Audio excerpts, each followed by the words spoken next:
Hello friends, SRC learning में आपका स्वागत है। सी प्लस प्लस की सीरीज़ में आज हम नए लेक्चर के साथ फंक्शन ओवरलोडिंग के कॉन्सेप्ट को समझेंगे। Function overloading C plus plus के अंदर एक बहुत इंपॉर्टेंट टॉपिक है। हम पहले फंक्शन के कॉन्सेप्ट को समझते हैं कि क्यों हमें फंक्शन की ओवरलोडिंग करने की आवश्यकता हुई। देखिए, नॉर्मली हम लोग ओवरलोडिंग के कॉन्सेप्ट को अगर समझें तो ओवरलोडिंग का मतलब क्या होता है? ओवरलोडिंग का मतलब होता है कि अतिरिक्त भार, मतलब जितना भार, जितनी कैपेसिटी एक वस्तु में या एक वस्तु की हो सकती है, हम उसमें उसका अतिरिक्त भार और लोड कर रहे हैं। दैट इज ओवरलोड करना। जैसे आप देखते हैं गाड़ियों के चालान होते हैं, ओवरलोडिंग चालान होते हैं कि माल को या स्टॉक को ओवरलोड किया जा रहा है तो उसका चालान होता है, क्योंकि एक गाड़ी की गुड्स को कैरी करने की कैपेसिटी पहले से निर्धारित होती है। यदि आप उसमें उससे अधिक स्टॉक या गुड्स को इकट्ठा करके लेके जाएंगे तो वो चालान माना जाता है। ठीक है, उसी तरीके से अगर हम ओवरलोडिंग के कॉन्सेप्ट को पढ़ें फंक्शन के अंदर, तो यहाँ पे एक फंक्शन एक पर्टिकुलर काम कर सकता है। यदि उसी फंक्शन को या उसके नाम के द्वारा यूज़ किए हुए फंक्शन को अगर हम कुछ और अतिरिक्त उपयोग में लेकर आते हैं तो वो ओवरलोडिंग कहलाता है। अब ये कॉन्सेप्ट हम समझेंगे कैसे? इसको समझने के लिए, इस कॉन्सेप्ट को समझने के लिए मैं आपको एक एग्जांपल देता हूँ। जैसे मान लीजिए कि आपको एरिया कैलकुलेट करना है। Area of triangle, area of rectangle, area of circle, ऐसे आपने 4-5 और एरियाज अलग अलग कैलकुलेट करने हैं। अब आप क्या करेंगे? आप सबके अलग अलग फंक्शंस बनाएंगे। जैसे मान लीजिए area of triangle, area of circle, area of rectangle, आपने 3 फंक्शन बनाए और तीनों में आपने उसका जो नाम रखा वो रखा एरिया 1, एरिया 2, एरिया 3। जैसे अगर आपको एरिया ऑफ सर्कल कैलकुलेट करना है तो उसका आपने नाम रखा एरिया 1। ऐसे आपने एरिया ऑफ रेक्टेंगल कैलकुलेट करना है तो आपने इसका नाम रखा एरिया 2। फिर एरिया ऑफ ट्रायंगल कैलकुलेट करना है मान लीजिए तो आपने उसका नाम रखा एरिया 3। ठीक है, तो अब आपने तीनों के नाम अलग अलग रखे। आप ऐसे भी रख सकते थे, इसका नाम area circle, area rectangle, area triangle. ठीक है, या आप कोई और नाम भी रख सकते थे। तो ऐसे केस में आपको ये बात ध्यान रखनी पड़ेगी कि सर्कल के एरिया को जब मेरे को कॉल करवाना है इस फंक्शन को, तो मेरे को किस नाम से फंक्शन कॉल करवाना है। एरिया सर्कल रखा होगा तो एरिया सर्कल, एरिया 1 रखा होगा तो एरिया 1। उसी भांति रेक्टेंगल के लिए एरिया 2, ट्रायंगल के लिए एरिया 3, और भी अगर कुछ एरियाज है तो उनके आपने अलग अलग नाम रखे। तो सी प्लस प्लस आपको ये कहता है कि जिन फंक्शंस के काम सेम है, यानी कि इन तीनों का, अगर हम तीनों का एग्जांपल लें तो इन तीनों का जो काम है वो सेम है कि भाई एरिया ही कैलकुलेट करना है। तो सी प्लस प्लस कहता है कि जिन फंक्शंस के काम सेम है उनके नाम भी सेम रख सकते हैं। मतलब सी प्लस प्लस हमको अलाउ करता है कि हम एक ही फंक्शन के नाम को अलग अलग, एक ही प्रोग्राम के अंदर अलग अलग फंक्शन बना सकते हैं। जिन अलग अलग फंक्शन, जो हम अलग अलग फंक्शन बना रहे हैं उनके नाम हम सेम रख सकते हैं। मतलब कि अभी से पहले ये चीज़ पॉसिबल नहीं थी कि एक फंक्शन एक प्रोग्राम के अंदर बन गया उस नाम से, दोबारा उस नाम से फंक्शन अलाउड नहीं था। अब सी प्लस प्लस हमको कहता है कि नहीं, आप एक नाम से कितने ही फंक्शन बना सकते हो। तो क्वेश्चन ये रेज होगा कि जब कॉलिंग की टर्न आएगी तो हम फंक्शन का नाम जब कॉल करेंगे तो कौन सा फंक्शन कॉल होगा। एग्जाम्पल, एक क्लास में 3 स्टूडेंट्स हैं, मतलब स्टूडेंट बहुत सारे लेकिन 3 स्टूडेंट्स ऐसे हैं जिनका नाम सेम है। लेट्स से उनका नाम अमित है। अगर हम बोलते हैं कि अमित स्टैंड अप, तो तीनों के तीनों अमित स्टैंड अप हो जाएंगे, या वो एक दूसरे से पूछेंगे किस अमित के बारे में बात हो रही है, किसको कहा जा रहा है। ठीक है ना, तो ये तो कन्फ्यूजन वाली बात है। C++ कहता है कि कन्फ्यूजन वाली बात नहीं है, जिन फंक्शंस के काम सेम है नॉर्मली आप उनके नाम भी सेम रख सकते हैं, बट मेक श्योर कि उनके arguments and signatures must be different. Function having same name but different arguments and signatures known as function overloading.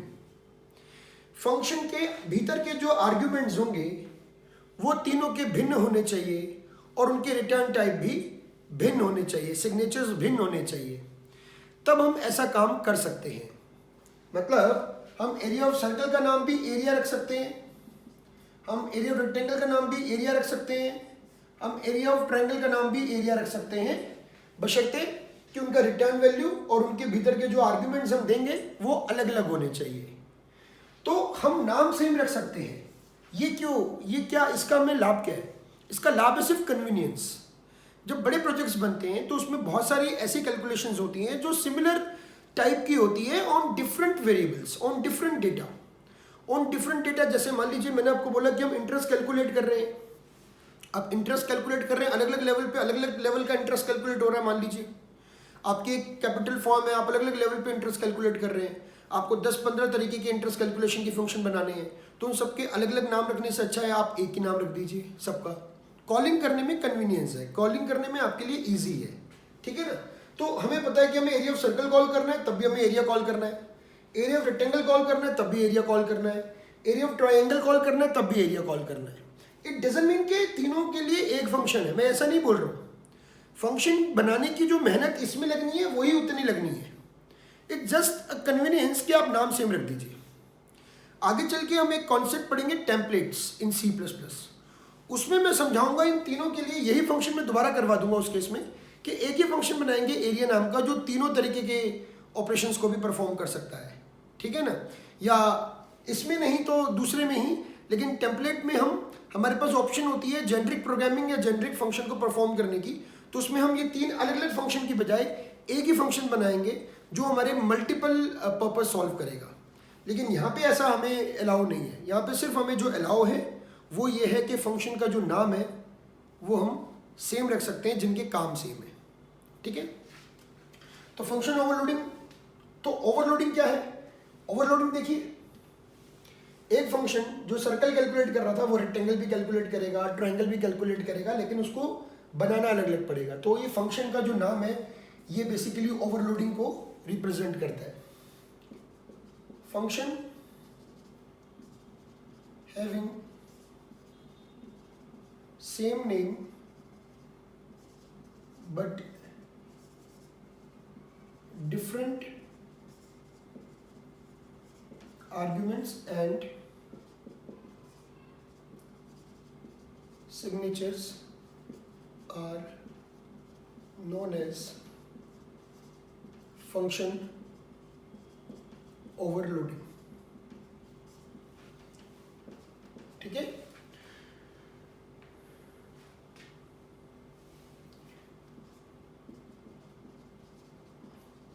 functions which has same work operations on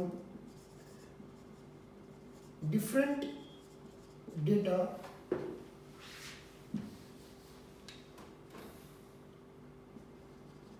can have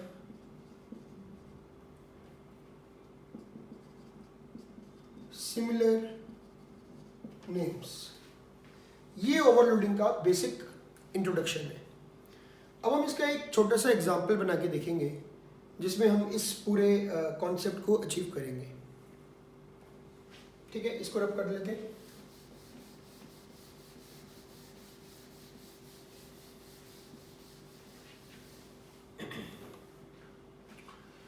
जैसे area ही calculate करने का programme बना लेते हैं।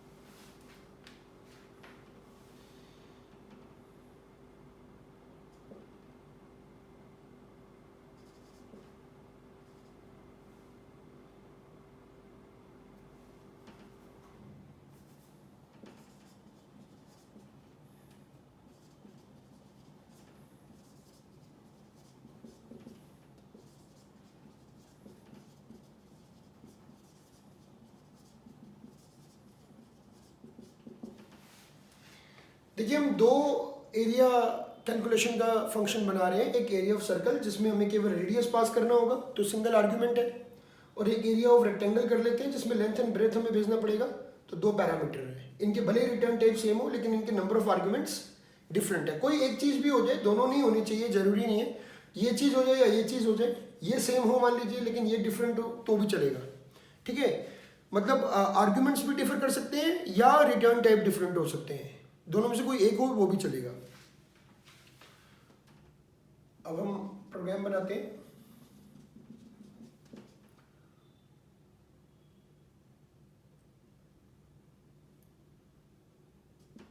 जैसे radius की value ले लेते हैं या इनपुट करवा लेंगे यूजर से, ठीक है। अब हम यहाँ पे इनपुट करवाते हैं एंटर रेडियस सीइंग आर। इसके बाद ये जो वेरिएबल हम सी प्लस प्लस में ऊपर डिक्लेयर कर दे रहे हैं सी लैंग्वेज की तरह, हम इसको यहाँ पर भी डिक्लेयर कर सकते हैं दोबारा से, यानी कि दोबारा से नहीं मतलब पहली बारी में ही। जैसे मेरे को आर की जरूरत थी तो मैंने आर डिक्लेयर कर दिया, अब मैं चाहूँ तो यहाँ पे एल और बी यहाँ पर डिक्लेयर कर सकता हूँ लेंथ और ब्रेथ के लिए, तो भी चलेगा। सी में ये अलाउड नहीं होता, सी प्लस प्लस में हमें ये लिबर्टी है कि हम वेरिएबल्स को कहीं पे भी डिक्लेयर करें। Cout enter length and breadth, तो हम यहाँ पे अब एल और बी की वैल्यू इनपुट करेंगे, ठीक है। अब हमारे पास रेडियस और हमारे पास लेंथ एंड ब्रेथ सारी वैल्यूज इनपुट हो चुकी है। अब एक एक करके फंक्शन कॉल करते हैं। Area of circle function call किया with single parameter R, enter new line के लिए area of rectangle area L comma B angle गेट सी एच और ब्रैकेट बंद, रिटर्न 0 लगाते हैं। अगर यहाँ पे इंट दिया होता है तो वॉइड दिया हुआ तो रिटर्न करने की कोई ज़रूरत नहीं है। अब हमें ये दो फंक्शंस बनाने हैं, ये वाले जो दो फंक्शंस हैं ये कॉल हो रहे हैं, ये फंक्शन और ये फंक्शन को हमने डिफाइन करना है यहाँ पे, ठीक है। तो हम डिफाइन करते हैं, पहला सर्कल के लिए कर लेते हैं फ्लोट आर आर, और यहाँ पे हमने रिटर्न कर दिया 3.14 पाई आर स्क्वायर होता है इंटू आर आर। अब यहाँ पे ये भी कर सकते थे, एक नॉर्मल टेम्परेरी वेरिएबल ले लेते, उसके अंदर इस एक्सप्रेशन को सॉल्व करके कॉपी करवाते और फिर रिटर्न में वो वेरिएबल जिसके अंदर रिजल्ट कॉपी किया था वो भी कर सकते थे, ठीक है। और हम ऐसे रिटर्न भी लगा सकते हैं।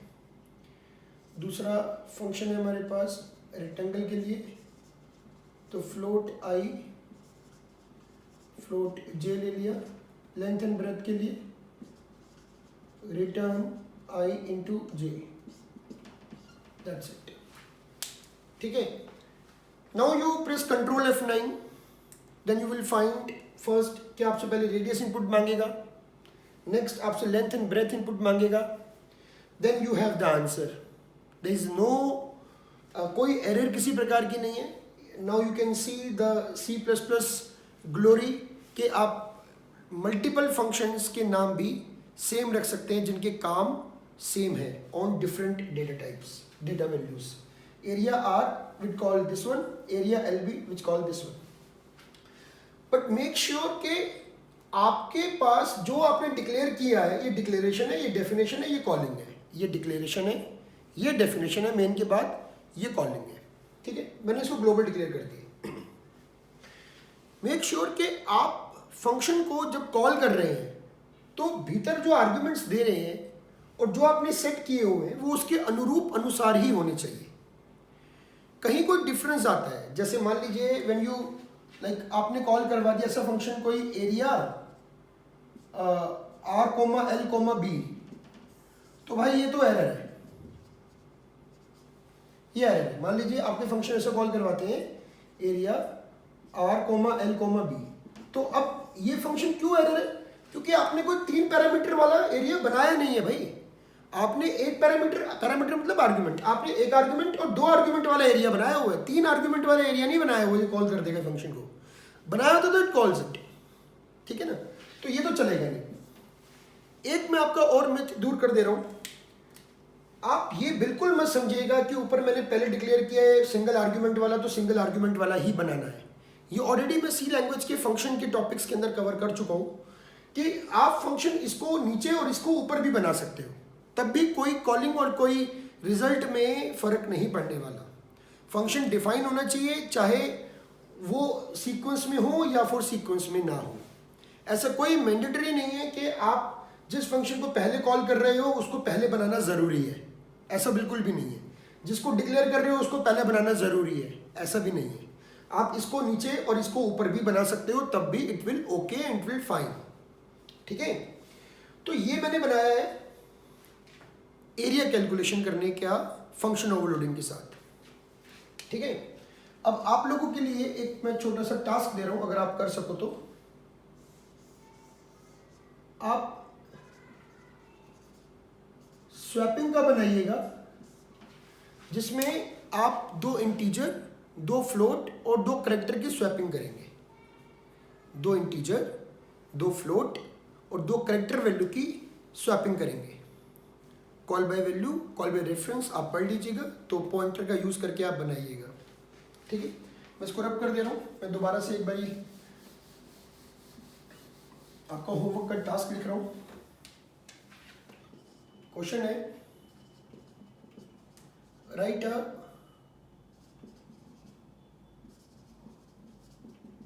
Overloading function to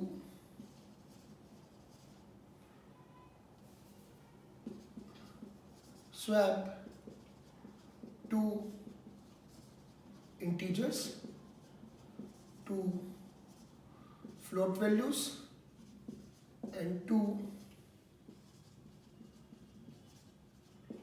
character values using call by reference। और एक और क्वेश्चन है write N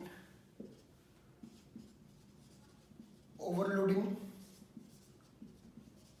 function to sum of 2 integers and 2 floating data values। ये 2 क्वेश्चन अलग अलग है। इसमें तो 2 ही फंक्शन बनेंगे सम नाम के, जो 2 इंटीजर लेंगे 2 फ्लोट लेंगे। So easy. अगर कॉल बाय रेफरेंस आता है तो इट्स ऑल्सो एन ईजी कि आप 2 कैरेक्टर, 2 इंटीजर, 2 फ्लोट को आप स्वैप करेंगे, ठीक है। फंक्शन ओवरलोडिंग में इतना ही है, ठीक है। चैनल को सब्सक्राइब जरूर करिएगा। ऐसी मैं बहुत सारे इंटरेस्टिंग वीडियोस अलग अलग चैप्टर्स पे, अलग अलग टॉपिक्स पे, जो कंप्यूटर साइंस के स्टूडेंट्स हैं उनके लिए बेहद यूजफुल वीडियोस मैं अपलोड करता रहूँगा, ठीक है। आपको इसमें जब ये बना लेंगे तो मुझे आप कमेंट बॉक्स में लिखिएगा कि yes you have done it, ठीक है। और कोई दिक्कत आए तो आप मेरे से दोबारा पूछ सकते हैं। Thank you.